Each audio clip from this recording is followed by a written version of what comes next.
I want to take you on what it looks like in a realtor's day of staging and then doing video and having the photographer come with a property that's actually lived in.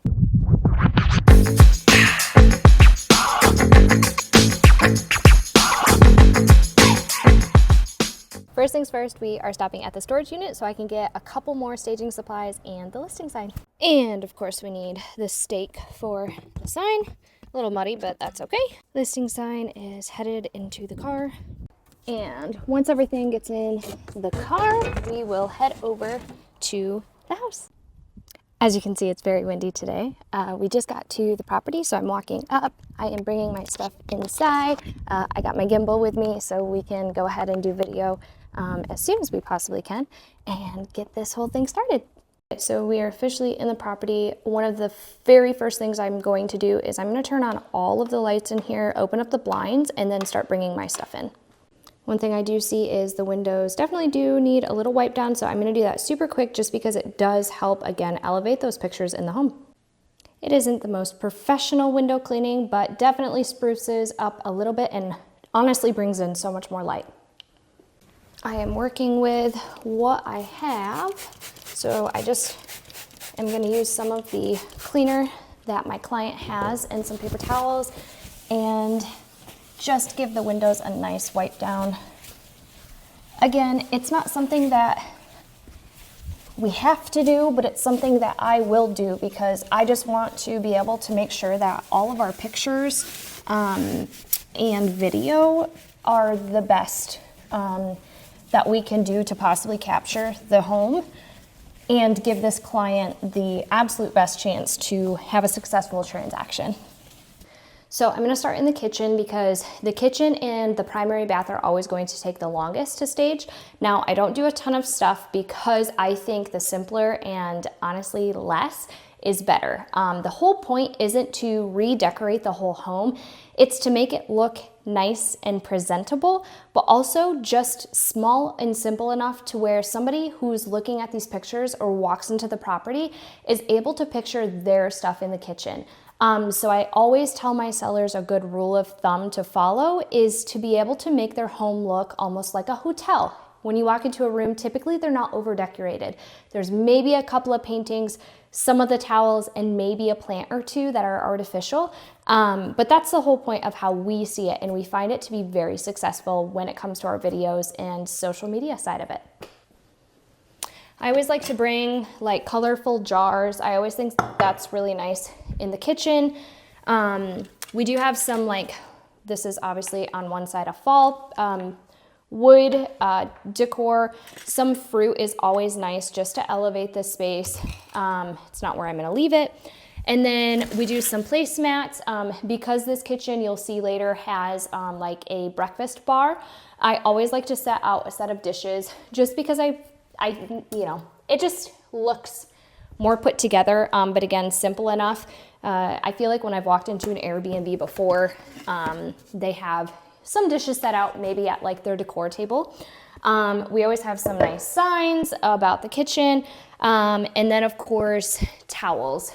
For this kitchen, I would say whites or blues will look the best, especially when it's very dark and with the dark stain in the wood. I don't do many other colors in our staging. I think sometimes it can take away when it gets too colorful. But that's just my personal preference when I'm looking through staging pictures.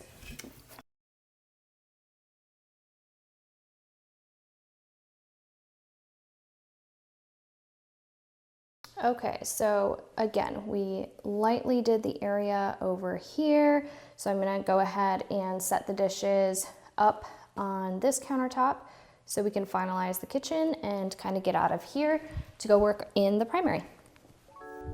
I feel like I should get some more wine glasses and a few options for a dish set, but this is kind of what we're working with right now, which is okay. Doesn't have to be whole magazine, just enough to make it look put together. And we're just gonna set bowls up. I feel like I should record each time I'm staging because there's often a lot of funny things that go on my head. And when people are in their homes, I just kind of say out loud because I don't sound too crazy when I'm by myself. All right, that looks good. I always like to make it even in between where we're setting. If you haven't figured out with my social media, I'm a little OCD anyways. All right, I think we're good in the kitchen, so I'm gonna head to the primary and I'll bring you with me. Okay, so we are in the primary. One of my favorite things and looks is always adding a nice plant in the bathtub, or if it's like a walk-in shower, the entrance, because I think it just adds such a nice pop of color. So I'll always set this opposite of where the faucet is from. For this specific bathroom, you can see there's a lot of browns in here. It's not a very bright room. Now the paint is a lighter cream, but I would still say it's a little bit moodier. So my go-to for today is white linens. If there was any other color that you would choose in a room like this, I would say the very like sage colored or light green towels you could get away with, or a very light blue. I veer away from darker colors like reds, deep purples, because I don't think it quite matches and elevates the color and moodiness of the bathroom. Of course, I always have some nice plants that we use in the primary, and so I'll set those out. And then I do have some little soap dispensers. Not that you need them, but again, it just kind of makes this whole look all put together. I do have some hand towels. It doesn't look like there is a spot for a hand towel in here, so typically what I'll do is I will layer my towels on a towel rack. I may put 2 small ones up here and then layer on the rack that's above the tub. We'll see how it all looks. One of my biggest pet peeves is when we have the same color towel but different patterns. I do like to keep the same patterns in the same bathroom. If for some reason we don't have enough of that towel kind, I will separate if I can't use it for the whole house and at least keep it in the bathrooms. But it's just one of those things that I know that happened, and the OCD in me just won't let that one slide. And so, yeah, I try to fold the towels as nice as I possibly can. So again, they fall nicely and it doesn't look too chaotic and unorganized. I'm definitely gonna have to spruce up that plant. It's looking a little sad.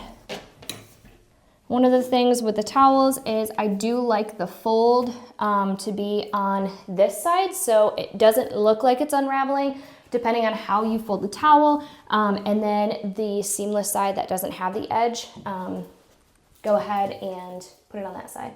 We gotta fix this little dude up.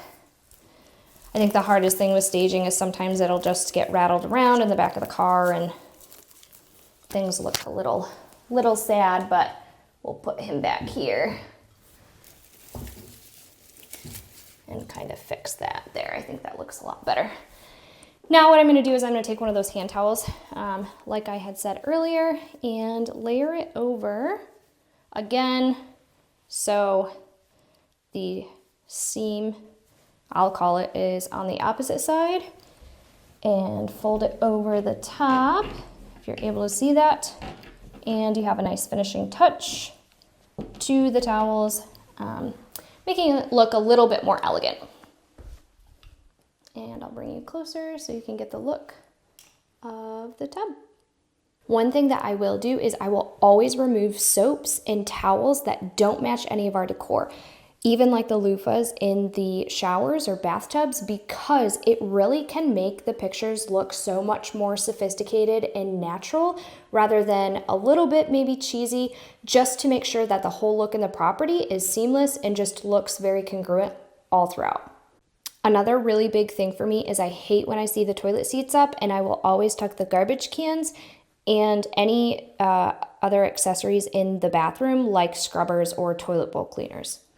All right, the primary bath is all set and ready to go for pictures. All right, I am headed outside to start the video side of things. So what I do is I do everything in a vertical and horizontal shot. We do a full walkthrough of the property to be able to put on our YouTube. So just in case somebody can't get in for a showing, or they have a client that needs a virtual showing, we put it on there. And so I do everything at least in the front so I can get that done before my photographer gets here, because I am running a little bit close on our timeline.